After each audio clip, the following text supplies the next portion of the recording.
참 선하시고 은혜로우신 하나님 아버지, 참 언제나 우리의 모든 필요들을 채워주시고 또 돌보아 주시고 인도해 주시는 그 은혜를 인하여서 참으로 감사를 드립니다. 무엇보다 우리에게 베풀어 주신 그 구원의 은혜를 우리가 하나하나 깊이 생각할 때에 우리를 그 영원하고 변함없으신 그 사랑 안에 살게 하신 그 사랑이 무엇인지를 계속해서 우리가 알아가게 하심을 참으로 감사합니다. 이 시간 아버지께 바라옵는 것은 정말 그 사랑으로 우리가 변화되기를 간절히 소원합니다. 지식적으로만 알고 그저 입술의 고백으로 그치는 게 아니라 우리의 마음이 새로워지게 하여 주시옵소서. 참 이 세상을 살면서 우리의 마음이 여러 위선과 또 분노와 간음과 또 탐심과 게으름 같은 그 수많은 죄악들에 쉽게 더러워지고 또 그러한 그 죄악들에 우리 자신을 내어주는 그러한 일도 참 우리 스스로가 도저히 막을 수가 없는데 하나님 아버지, 참 이렇게 실제로 범죄하는 일들에 대해서 참 무감각하고 하나님의 은혜를 가볍게 생각하지 않도록 우리의 마음을 지켜주옵시고 또 성령 하나님의 은혜로 참 거룩하고 또 정직한 영이 우리 안에서 새로워지게 하여 주옵소서. 하나님께서 죄를 심히 미워하시는 것처럼 우리도 죄를 가장 멀리하는 자들이 되게 하여 주옵시고 또 하나님을 지극히 거룩하신 그 아버지로 두려워하는 그런 경외하는 마음이 늘 우리 안에 있게 하여 주시옵소서. 참 이때가 너무 악하여서 경건한 자들이 참 점점 끊어지고 끝까지 우리 그 믿음을 지키며 살기가 어려워지고 있는데 말씀과 기도로 늘 우리 자신을 돌아보는 은혜가 있게 하여 주옵시고 정말로 우리 안에 어떤 선한 것도 발견할 수 없는 그런 은혜를 허락하여 주시옵소서. 오직 하나님만이 선하시고 또 하나님만이 우리의 모든 능력과 소망이 되신다는 것을 믿고 또 우리 자신을 온전히 맡기고 살게 하여 주옵시고 또 넘어지더라도 다시 일어서서 계속 걸어갈 수 있는 믿음도 허락하여 주시옵소서. 또 이런 이 믿음 안에서 우리가 복음의 그 증인된 역할을 잘 감당하게 하셔서 우리의 말과 행실로 그리스도를 증거하고 또 아버지께 영광을 돌리는 자들이 되게 하여 주시옵소서.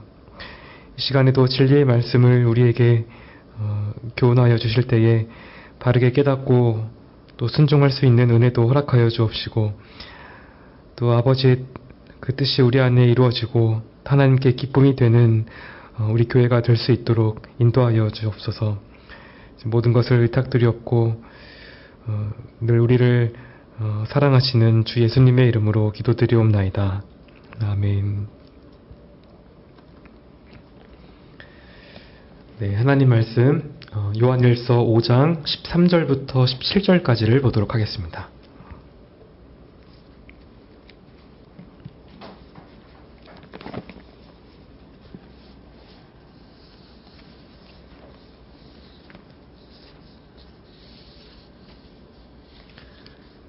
네, 요한일서 5장 13절부터 17절까지 말씀입니다.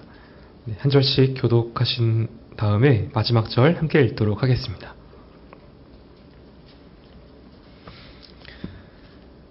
내가 하나님의 아들의 이름을 믿는 너희에게 이것을 쓴 것은 너희로 하여금 너희에게 영생이 있음을 알게 하려 함이라.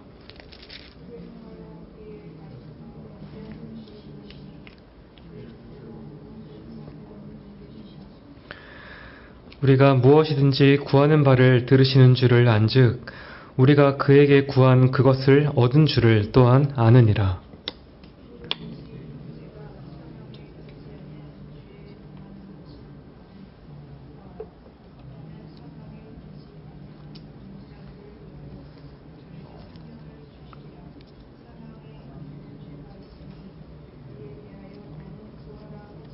함께 읽겠습니다.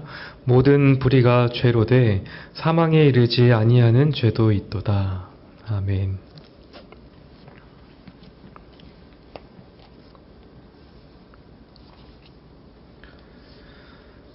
네, 5장 13절부터 21절까지 마지막 절까지는 요한 1서의 결론부라고 할 수 있습니다.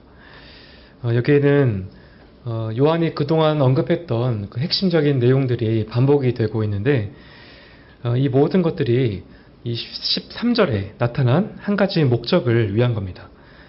내가 하나님의 아들의 이름을 믿는 너희에게 이것을 쓴 것은 너희로 하여금 너희에게 영생이 있음을 알게 하려 함이라.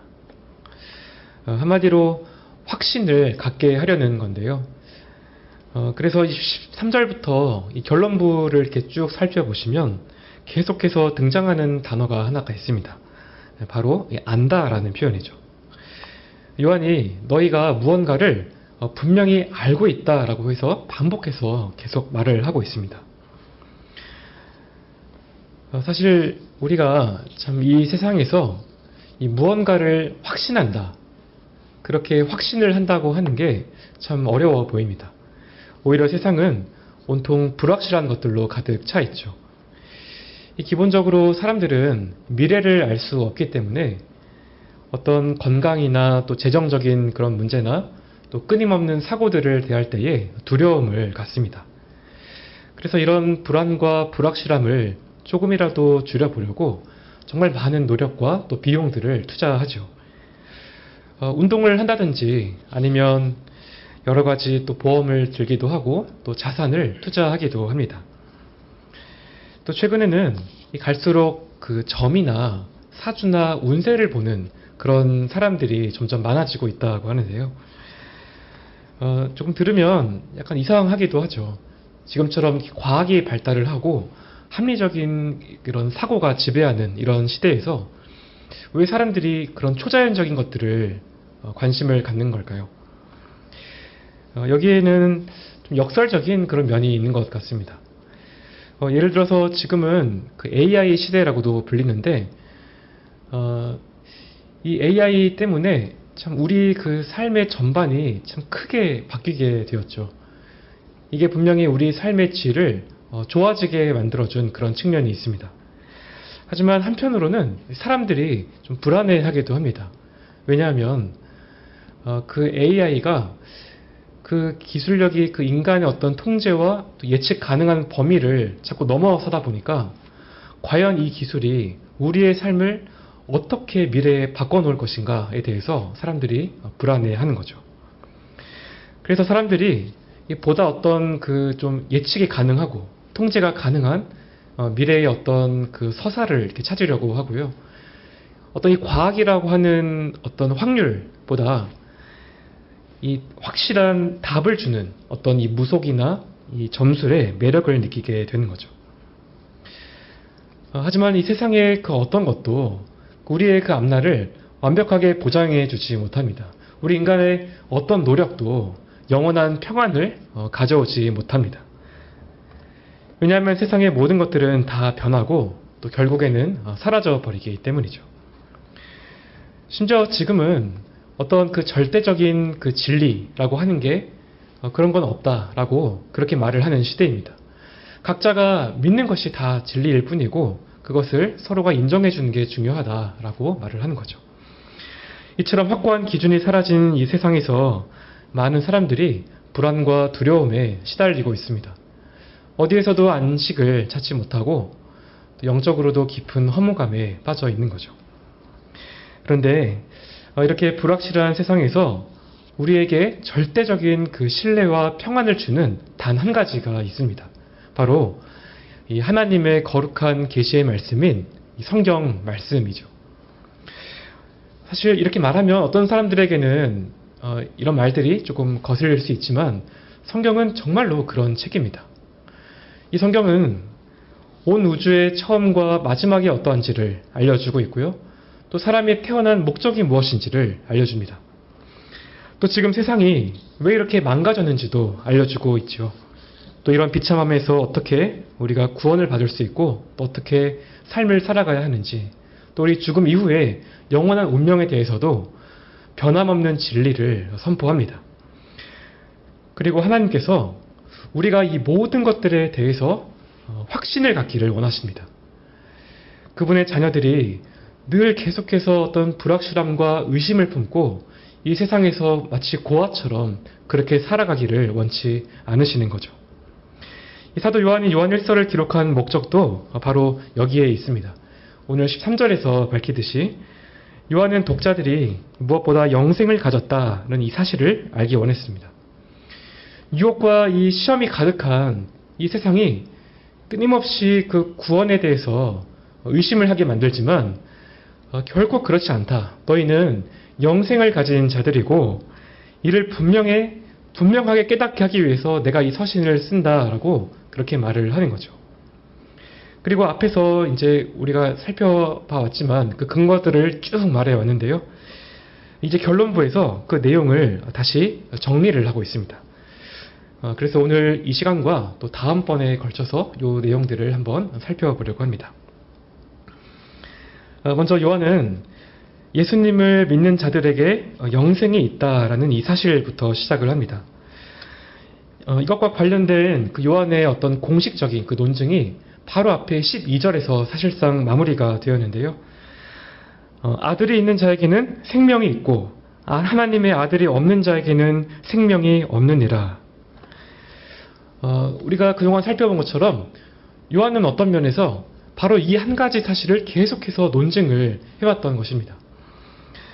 즉 영생을 가진 참된 신자임을 알 수 있는 그런 기준들을 제시를 해왔는데, 왜냐하면 그 교회 안에 이 적그리스도들과 거짓 교사들이 존재하고 있었기 때문이죠. 이들은 예수님에 대해서, 예수 그리스도에 대해서 다른 신앙 고백을 내세웠던 그런 자들입니다. 교회를 나가버릴 만큼 그 자신들의 믿음에 확신이 있었기 때문에 조금 이렇게 제대로 가르침을 받지 못한 그런 신자들이 혼란스러워할 수 있겠죠. 그래서 요한이 어떤 교리적인 기준들을 먼저 제시를 했습니다.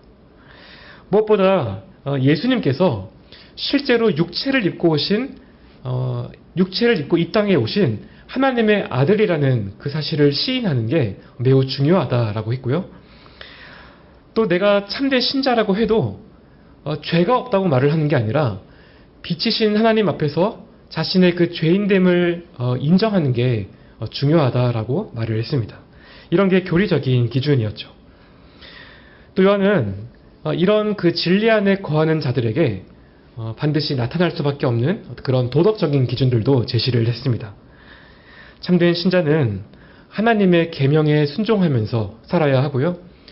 세상이 아니라 하나님을 사랑하고 또 형제를 사랑하는 그런 모습이 있어야 합니다. 근데 물론 이 도덕적인 그 기준들은 어떤 그 완전함이 아니고요. 그 방향을 말하는 거죠. 계속해서 넘어져도 이런 방향으로 살고자 하는 그런 모습이 삶에서 나타난다면 그런 사람은 영생을 가진 하나님의 자녀라는 걸 확신할 수 있다라는 것입니다. 여러분, 그러면 이 참된 신자가 가진 이 영생이라고 하는 것이 과연 무엇일까요? 어떤 분들은 영생이라고 하면 단순히 어떤 천국에서 하나님과 영원히 사는 것을 떠올릴 수 있습니다. 언젠가 죽으면 누리게 되는 그 미래의 일로만 생각을 하는 거죠. 하지만 영생은 그것보다 훨씬 더 깊은 의미를 갖습니다. 영생은 그리스도께서 친히 소유하신 하나님의 생명이다라고 그렇게 말을 할 수 있습니다. 그 거룩하고 영원한 생명이 우리 참된 신자들 안에 이렇게 주어진 거죠. 바울이 에베소서 3장에서 기도를 할 때 이 내용을 잘 말해주고 있는데, 여기서 바울이 성령님께서 우리의 속사람을 능력으로 강건케 하시고 또 성자 예수님께서 우리 마음에 거하시며 또 성부 하나님께서 그분의 충만하심으로 우리를 충만케 해주시기를 그렇게 기도합니다. 그러니까 이 삼위일체이신 하나님께서 신자 안에 이 거처를 삼고 계시다 라고 하는 이 놀라운 사실이 바로 우리가 가진 영생이라고 하는 거죠. 비록 지금은 이 생명이 우리의 그 육신의 장막에 이렇게 가려져 있기 때문에 그것이 온전하게 드러나고 있지는 않습니다.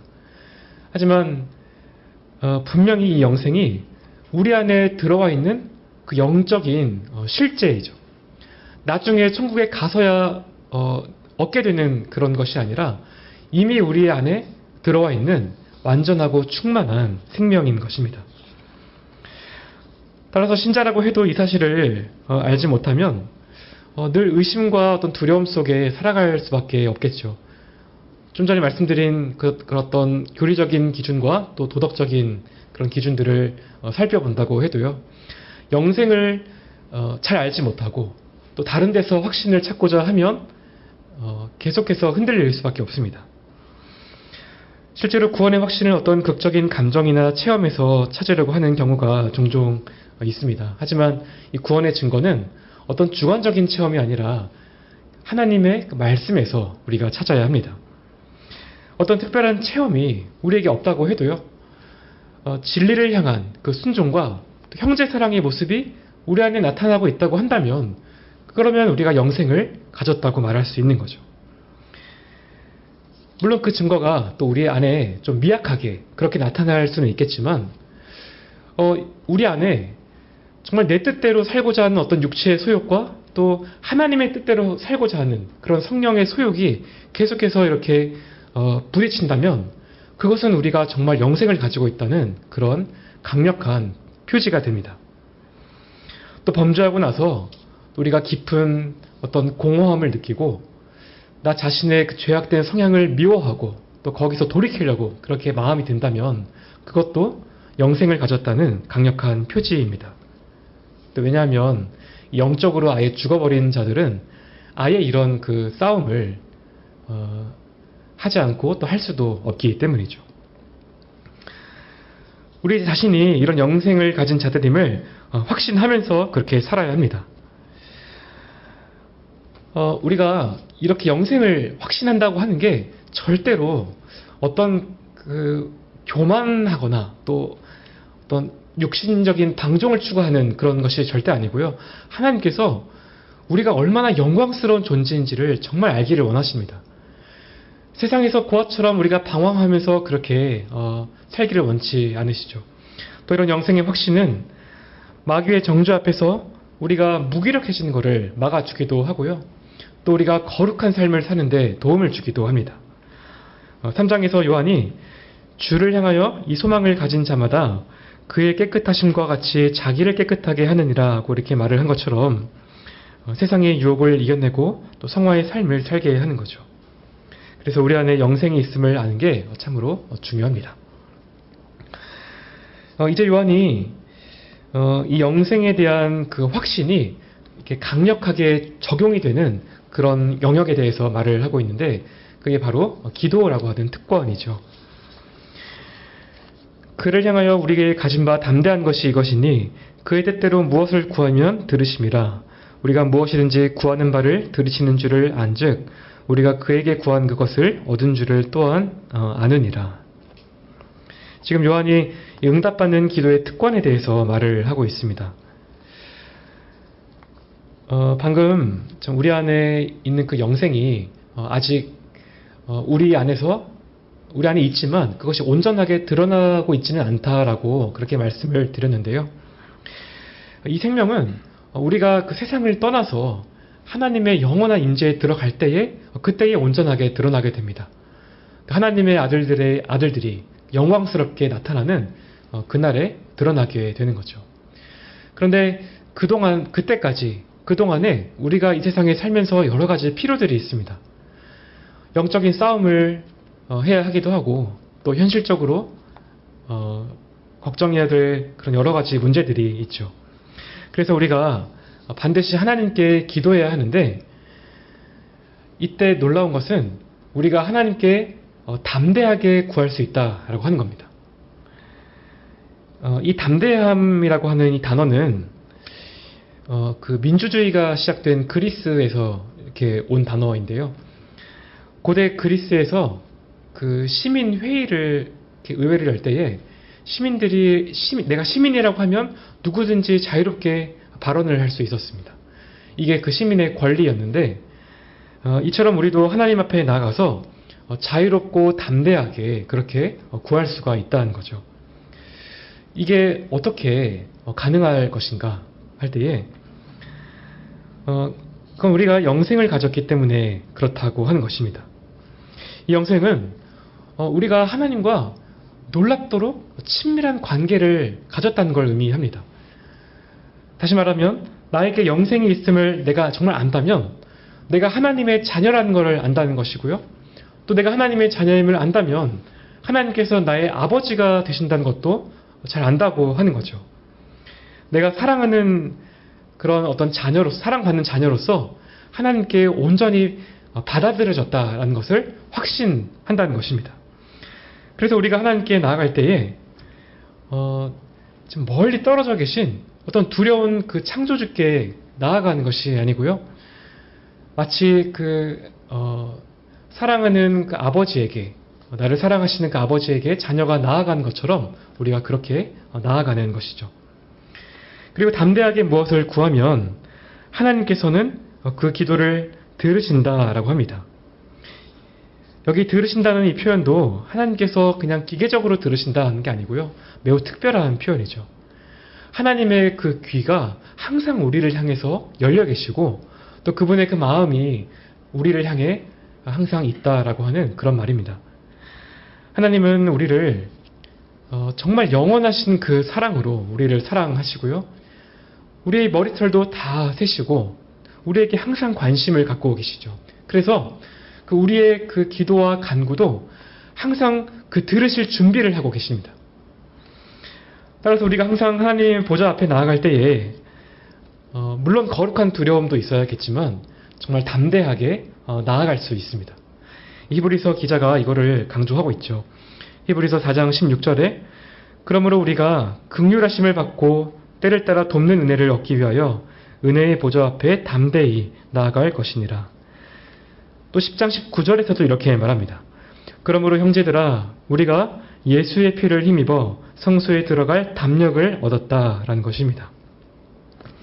우리가 더 이상 그런 불확실한 마음을 우리가 갖지 않으면 좋겠습니다. 우리가 간구를 드리기 전에 항상 이 확신을 가지시기를 바랍니다. 하나님은 우리가 나아온 것을 정말로 원하셔서 우리가 기도하기를 정말 바라고 계시고요. 또 우리의 기도와 간구 듣기를 기뻐하십니다. 이런 사실 때문에 우리가 감사함으로 기도를 시작할 수 있게 되는 거죠.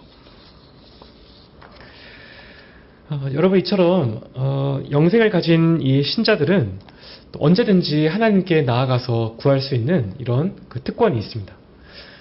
하나님께서는 전능하신 분이시죠. 하늘의 무한한 자원이 다 그분 안에 있습니다. 그리고 하나님은 자녀가 드리는 기도에 반드시 응답하시겠다라고 그렇게 스스로 의무를 지셨습니다. 일종의 그 백지수표와도 같은 거죠. 이 신자의 기도는 하나님께서 친히 서명을 하신 백지수표와 같다라고 말을 할 수 있습니다. 그런데 이 엄청난 이 백지수표에 매우 중요하고 절대적인 그 원칙 하나가 명시되어 있죠. 14절에 나온 것처럼 그의 뜻대로 무엇을 구하면 이라고 하는 이 조건입니다. 기도가 응답을 받기 위해서는 반드시 하나님의 뜻대로 구해야 한다라는 것입니다. 이런 점에서 이 기도라는 게 나의 그 뜻을 하나님께 강요하는 게 아니라는 걸 알 수 있습니다. 나의 어떤 정성과 노력으로 하나님의 마음을 이렇게 감동시켜서 내가 원하는 걸 얻는 그런 것이 아니라는 거죠. 오히려 그 반대입니다. 이 진정한 기도는 나의 뜻을 하나님의 그 뜻에 온전하게 복종시키는 것입니다.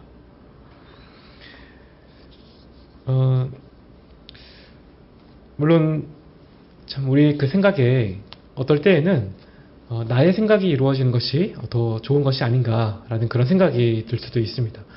사실 우리가 좀 간절하고 이렇게 급할 때는 그런 마음이 더욱더 들기가 쉽죠. 하지만 우리의 그 믿음이 점점점 이렇게 자라가게 되면요, 하나님께서 정말로 그분의 그 자녀들에게 가장 그 선한 것을, 가장 좋은 것을 결코 아끼지 않고 주신다라고 하는 것을 우리가 경험을 하게 됩니다. 그래서 어떤 순간에도 그 나의 뜻보다 하나님의 뜻을 더 굳게 신뢰를 하게 되고요. 나의 유익보다 하나님의 영광을 더 우리가 구하게 되는 거죠. 또 사실 하나님께서 우리의 그 어떤 뜻을, 우리가 기도할 때 구하는 그 뜻을 거절하신 것도 얼마나 은혜인지 모릅니다. 여러분, 우리가 참 앞날을 우리가 알지도 못하고 또 우리의 지혜도 한계가 있고요. 또 우리의 그 욕망이라고 하는 게 타락하고 부패를 했기 때문에 우리가 잘못 구할 수도 있겠죠. 이렇게 우리가 원하는 대로 다 응답이 되면 그것은 축복이 아니라 오히려 재앙이 될 수 있습니다. 완전하고 선하신 그 아버지의 뜻대로 응답이 되는 것만이 우리에게 진정한 축복이 되는 거죠. 그러면 우리가 어떻게 해야 하나님의 뜻대로 기도를 할 수 있을까요? 물론 중요한 건 하나님의 뜻을 우리가 잘 분별을 하는 겁니다. 어떤 경우에는 하나님의 뜻을 우리가 분별하는 게 그렇게 쉽지가 않죠. 그래서 하나님께서 우리에게 중요한 두 가지를 주셨습니다. 물론 하나는 이 기록된 하나님의 이 말씀이죠. 이 성경에는 우리가 신자로서 살아가는데 반드시 필요하고 또 알아야 하는 모든 것들이 다 기록이 되어 있습니다. 하나님께서 어떤 것들을 원하시고 어떤 것들을 금하시는지를 다 알려주고 계시죠. 그래서 그 뜻이 명백한 것은 우리가 혹시 다른 길이 없을까 하고 사람과 의논을 하거나 그렇게 조언을 구할 필요가 없습니다. 그 뜻이 명백하다면 우리에게 남은 것은 그것을 우리가 어떻게 순종을 할 것인가 하는 이 문제밖에 남지가 않는 거죠. 따라서 우리가 성경을 점점 더 많이 알수록 우리가 많은 문제들에 대해서 훨씬 더 범위를 이렇게 좁혀서 기도를 할 수 있습니다. 하나님 뜻을 점점 더 많이 잘 알게 되니까 그렇게 되는 것이죠. 또 더욱 또 우리가 확신을 가지고 또 기도를 할 수 있습니다.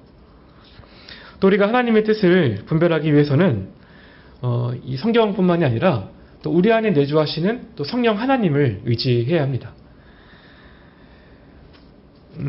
우리가 하나님의 뜻과 관련해서 항상 성경에서 출발을 하고 성경으로 돌아오려고 하는 그런 자세가 참으로 중요합니다. 그런데 우리가 하나님의 뜻을 다 이렇게 하나님의 그 성경에 보면 우리 삶에 관한 모든 것들을 다 대답을 해주고 있지는 않죠. 그래서 참 기도할 때 좀 막막할 때가 있습니다. 그런 때에 우리는 성령 하나님께서 언제나 그 성부 하나님의 뜻을 따라 기도하도록 인도해 주실 것을 확신할 수 있습니다.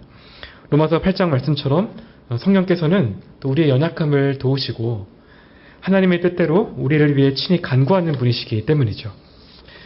그래서 우리가 성령의 도우심 안에서 기도 응답의 확신을 가질 수 있습니다. 여러분, 그런데 이렇게 우리가 담대하게 하나님께 기도하기 위해서 하나님의 그 뜻을 올바르게 분별하는 게 너무 참 중요한데, 사실은 이것보다 좀 먼저 좀 우리가 생각을 해봐야 할 게 있습니다. 제 개인적으로는 이게 좀 가장 어렵다고 이렇게 생각이 되는 그런 부분인데요. 그것은 내가 정말 이 하나님의 뜻이 이루어지기를 원하고 있는가라고 하는 이런 부분입니다. 이 부분은 우리가 정말 좀 솔직해져야 하고요. 우리 자신을 진지하게 점검할 필요가 있습니다. 주님께서는 제자들에게 기도를 가르치시면서 뜻이 하늘에서 이룬 것 같이 땅에서도 이루어지게 해달라고 그렇게 말씀하셨습니다. 또 그렇게 실제로 기도의 본을 보이셨죠.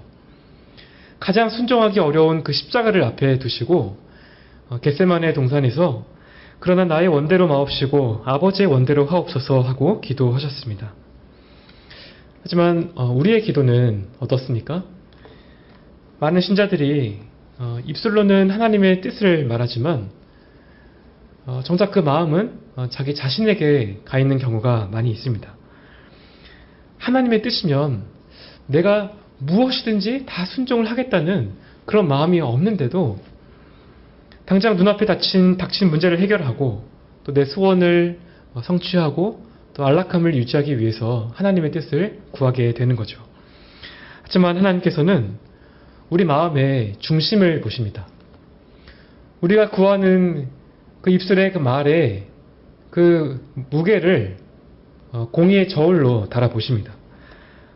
따라서 우리는 자신에게 끊임없이 질문을 해야 하는 거죠. 지금 내가 이렇게 기도하는 것이 정말 주님을 위한 것인가 아니면 나를 위한 것인가. 사실 하나님의 뜻에 순종할 마음이 우리가 없으면 하나님의 뜻을 분별하는 것도 쉽지 않습니다. 하나님의 뜻이 아무리 명백해도요, 우리 마음이 하나님의 뜻에 순종할 마음이 없으면 그 하나님의 명백한 뜻을 우리가 얼마든지 변절시키고 구부릴 수 있는 게 우리의 타락한 마음이기 때문이죠. 그래서 여기서 벗어나려고 하면 우리가 다른 방법이 없습니다. 이 일에 대해서도 우리가 반드시 기도를 해야 합니다. 하나님의 뜻을 우리가 분별하는 것뿐만이 아니라 우리의 마음도 분별할 수 있게 해달라고 그렇게 하나님께 은혜를 구해야 하는 거죠.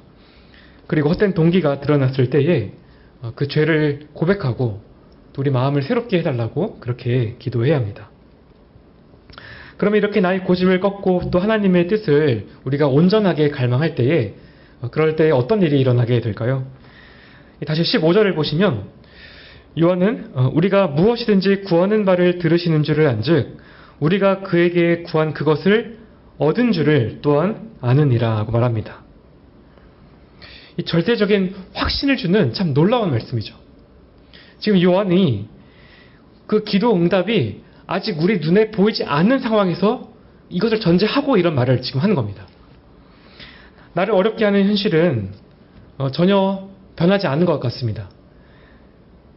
하지만 우리가 하나님의 뜻 안에서 구했다고 하면 그것을 구한 그 순간에 이미 우리가 구한 것을 얻었다라고 말을 하는 거죠.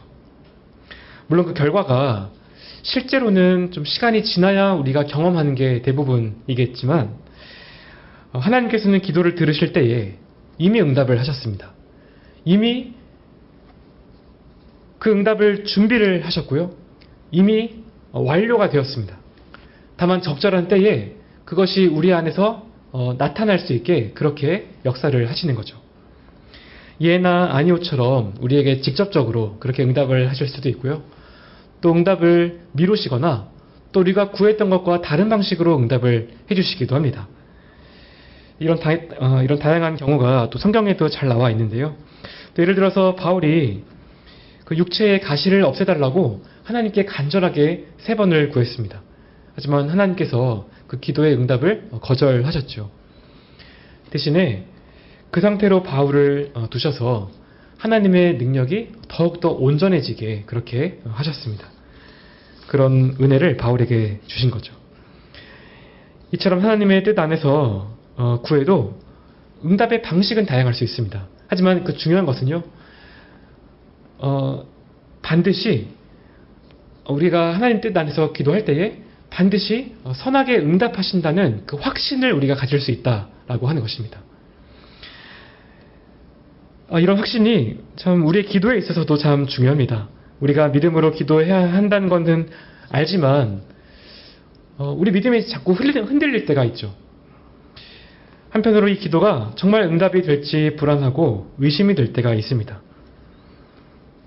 하지만 우리가 앞에서 말씀드린 그런 조건들에 부합한 그런 기도를 드렸다면 이 말씀을 그대로 믿으시기를 바랍니다.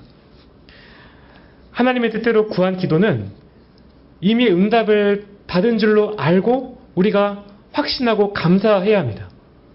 아직 아무 일도 일어나지 않았고 또 응답이 아직 오고 있는 중이라고 해도요, 신실하신 하나님을 신뢰하면서 우리가 미리 하나님께 찬양과 감사를 올려드릴 수 있습니다. 이것이야말로 정말 영생을 가진 그런 자들만이 누릴 수 있는 그런 확신이죠. 이런 엄청난 그 특권을 우리가 풍성하게 누리면서 살면 좋겠습니다. 끝으로 요한은 이 기도의 특권을 어떻게 우리가 사용해야 하는지 그 구체적인 방향을 알려주고 있는데요. 누구든지 형제가 사망에 이르지 아니한 죄 범하는 것을 보거든 구하라. 그러면 사망에 이르지 아니하는 범죄자들을 위하여 저에게 생명을 주시리라. 여러분, 우리가 하나님의 그 보좌 앞에 나아가서 담대하게 구할 수 있는 특권을 얻었다면 이것을 어떻게 사용을 하면 좋을까요? 물론 우리 자신을 위해서 기도해야 합니다. 하지만 우리가 자신만을 위해서 기도할 때에 자칫 그 기도가 좀 개인적이고 나의 육신적인 필요를 채우는 그런 기도가 되기가 쉽습니다. 우리는 반드시 그리스도 안에 속한 다른 형제들을 위해서 기도해야 합니다. 특히 이 죄에 빠진 그 형제들을 위해서 우리가 기도해야 하는데요. 어떤 사람이 그 죄에 빠진 것을 볼 때에 우리 마음이 긍휼하게 여기기보다 좀 이렇게 판단하고 정죄하는 마음을 갖기가 쉽죠. 또 나와 상관없는 일처럼 무관심하게 방관을 하기도 합니다. 하지만 영생을 가진 그 참된 신자는 형제를 사랑해야 하고요.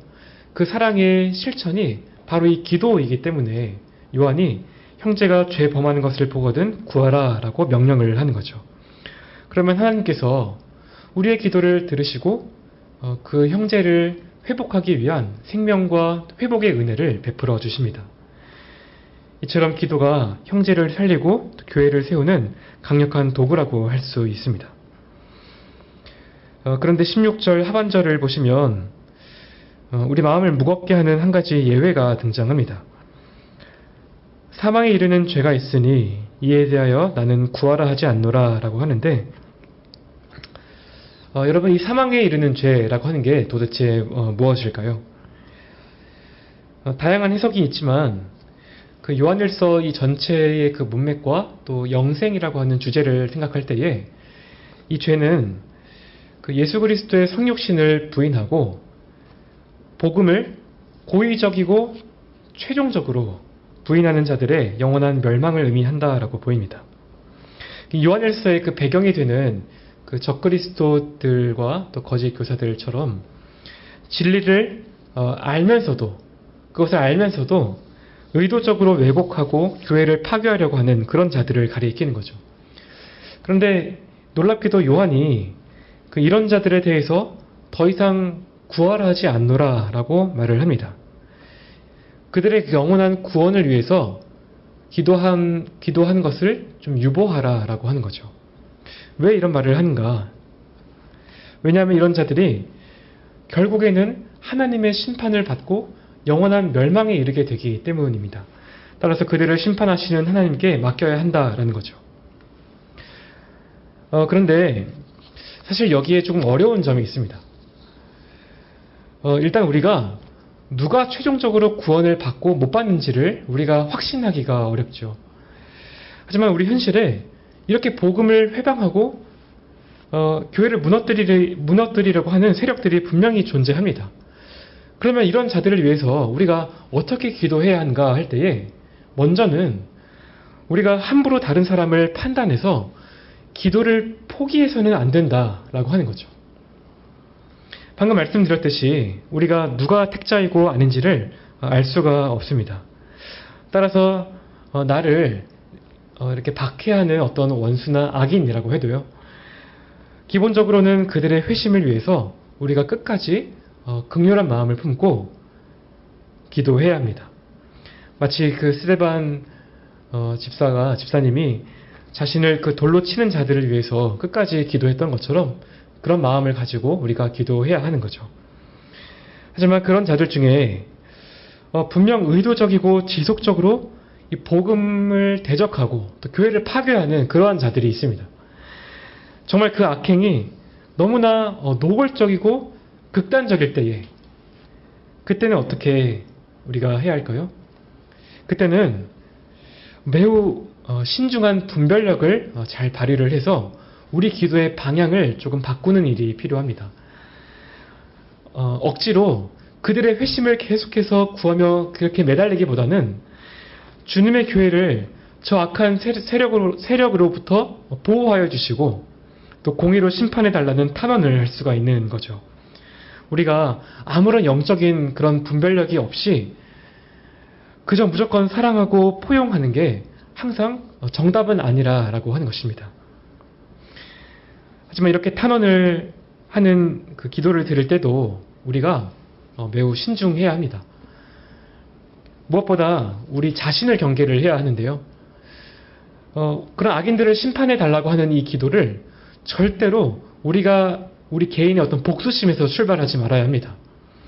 단순히 내 자존심을 건드렸거나 또 나에게 어떤 피해를 주었다는 그런 이유로 그 사람을 악인으로 규정을 해놓고 복수심에 불타는 기도를 해서는 안 되고요. 또 오직 하나님의 영광이 모독을 당하지 않고 또 교회의 순결을 보호하려는 그런 목적으로 기도를 해야 합니다. 또 그 악인들이 겪게 될 그런 영원한 형벌을 생각할 때에 그것을 속으로 우리가 즐기거나 또 통쾌하게 그렇게 여겨서도 안 되고요. 오히려 멸망하는 그 영혼들을 향한 깊은 슬픔과 애통함을 품어야 합니다. 왜냐하면 우리 역시 하나님의 전적인 은혜가 아니었으면 그들과 똑같이 심판을 받을 끔찍한 죄인에 불과하기 때문이죠. 그래서 우리는 한없이 감사하고 겸손해야 하고요. 우리 스스로 재판장이 되려고 하지 말고 공의로 심판하시는 하나님께 모든 것을 다 맡겨야 합니다. 이런 기도가 정말 쉽지가 않죠. 다시 한번 말씀을 드리지만 우리는 실제로 누가 이 사망에 이르는 죄를 지었는지 판단하기가 참 어렵습니다. 따라서 이 원칙적으로는 끝까지 구원을 위해 기도하는 그 자비의 편에 서는 게 더 좋다고 그렇게 말을 할 수 있습니다. 다만 요한이 그런 자들에 대해서 구하라 하지 않노라라고 한 것은 우리로 하여금 좀 헛된 소망을 품게 하고 싶지 않아서 그러한 것으로 보입니다. 그런 죄를 지는 자들은 스스로 사형 선고를 내렸고요. 그 끝은 사망이기 때문에 하나님께서 그런 자들을 반드시 회복시켜 주실 거라고 그렇게 확신을 할 수가 없다는 거죠. 즉 평소에는 기대했을 법한 그런 은혜의 결과를 기대하기는 어려울 수 있다라는 것입니다. 어쨌든 우리는 이런 예외적인 경우가 아니면요, 서로를 위해서 항상 기도하는 게 중요합니다. 요한의 말처럼 모든 불의는 죄이지만 그 죄가 신자들을 사망에 이르게 하지는 않습니다. 주님께서 우리를 위해서 죽으셨고 또 모든 죄값을 다 치르셨죠. 대신 이 죄는 우리 신자들을 더럽게 하고 구원의 확신도 잃게 하고요. 또 교회도 분열시킬 만큼 큰 파괴력을 가지고 있습니다. 그래서 우리는 범죄한 형제들의 회복을 위해서 기도해야 합니다. 이런 기도는 하나님의 뜻에 합하기 때문에 반드시 응답을 받습니다. 하나님께서 그들이 다시 일어설 생명과 회복의 은혜를 베풀어 주십니다. 네, 오늘 요한은 이 참된 신자가 누려야 하는 두 가지 확신에 대해서 말을 했습니다. 하나는 영생을 가졌다라고 하는 그런 확신이었죠. 세상은 온통 불확실하고 두려움으로 가득하지만 우리 안에는 세상이 절대 빼앗을 수 없는 그런 영생이 있다라는 것이고요. 그리고 또 하나는 응답받는 기도에 대한 확신이죠. 영생을 가진 우리가 언제라도 하나님의 은혜의 보좌 앞에 나아가서 담대하게 구할 수 있는 그런 특권을 얻었습니다. 그분의 뜻대로 구하기만 하면 가장 선한 것으로 응답받을 수 있는 엄청난 특권이죠. 이런 특권을 우리가 풍성하게 누리면서 살면 좋겠습니다. 이를 위해서는 정말 우리가 하나님의 뜻대로 하나님의 뜻이 이루어지기를 갈망하는 마음이 있는지를 돌아보는 게 정말로 중요하겠고요.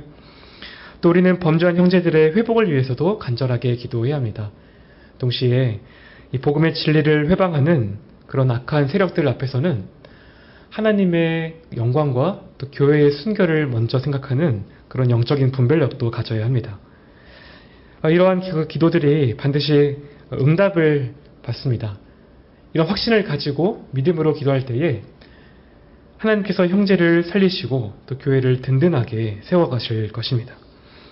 남은 한 주도 이런 그 교훈을 잘 생각하시면서 능력 있는 그 기도로 매일 승리하시는 저와 여러분이 되시기를 간절히 소원합니다.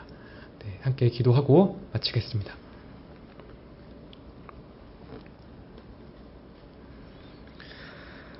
하나님 아버지, 참된 안식을 찾을 수 없는 이 세상에서 영생을 지닌 자녀로 살게 하시고 또 그것이 얼마나 위대하고 영광스러운 것인지를 말씀으로 계속 교훈하여 주시오니 참으로 감사를 드립니다. 우리가 이 확신을 가지고 더욱 자녀다운 삶을 살게 하여 주옵시고 특히 우리에게 허락하신 이 기도라는 이 특권을 정말로 아버지의 뜻대로 사용하여서 그 선하신 뜻이 우리 삶에 충만해질 수 있게 인도하여 주시옵소서. 참 언제라도 하나님의 뜻만이 가장 선하고 완전하다는 것을 우리가 믿고 구하게 하여 주옵시고 또 우리의 그 기도의 그 지경을 넓혀 주셔서 다른 지체들을 긍휼히 여기는 마음으로 기도할 수 있는 그런 은혜도 허락하여 주시옵소서. 정말 우리가 서로를 기도로 붙들지 않으면 이 교회도 위태롭게 될 것인데 하나님 아버지 참 다른 사람의 죄를 함께 마음 아파하고 또 그들의 회복을 위해서 기도할 수 있는 그런 마음을 허락하여 주옵시고 또 언제라도 우리 자신을 먼저 돌아볼 수 있는 그런 참된 은혜가 있게 하여 주시옵소서. 우리의 생명 되신 주 예수님의 이름으로 기도드리옵나이다. 아멘. 하늘에 계신 우리 아버지시여, 이름이 거룩히 여김을 받으시오며 나라의 임하옵시며 뜻이 하늘에서 이룬 것 같이 땅에서도 이루어지이다. 오늘날 우리에게 일용할 양식을 주옵시고 우리가 우리에게 죄 지은 자를 사하여 준 것 같이 우리의 죄를 사하여 주옵시고 우리를 시험에 들게 하지 마옵시고 다만 악에서 구하옵소서. 대개 나라와 권세와 영광이 아버지께 영원히 있사옵나이다. 아멘.